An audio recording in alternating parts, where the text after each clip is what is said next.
So I'm going to show everybody at home, instead of calling a plumber and spending the money to get somebody out on something like this, what you want to do is take a regular Allen wrench, and I'll show you, I'll get you a closer shot. But at the bottom of the garbage disposal, you can put the Allen wrench in, and it'll be able to unseize that motor. The first thing you want to do is unplug the disposal. Unless you don't like your fingers, then don't.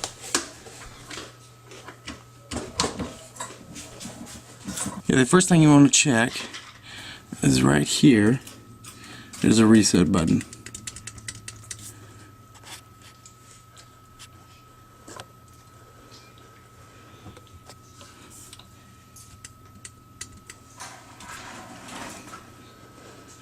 If that doesn't take care of it, the Allen wrench. No.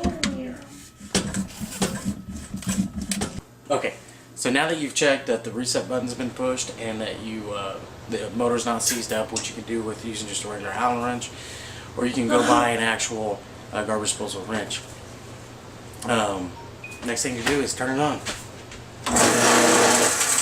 and turn that off.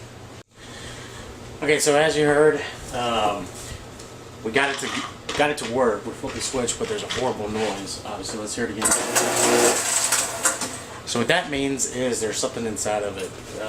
Whatever's inside of it, that's probably what prompted this call. If any kind of debris gets in there and gets wedged in between the motor and the casing, it can cause this motor to seize up. And then if you flip that switch, the motor's seized up, it'll actually trip the breaker on the bottom. That's what that reset button is. So, next, we get the glove. Alright, so we want to make sure we unplug it in case somebody walks by and wants to get rid of your hand. Okay, I got some duct tape.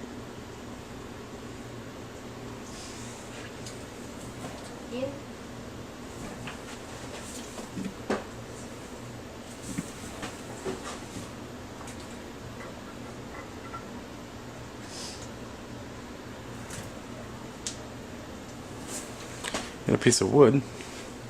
Okay, well, I think we got everything out. And there you go. We'll just run some hot water through it.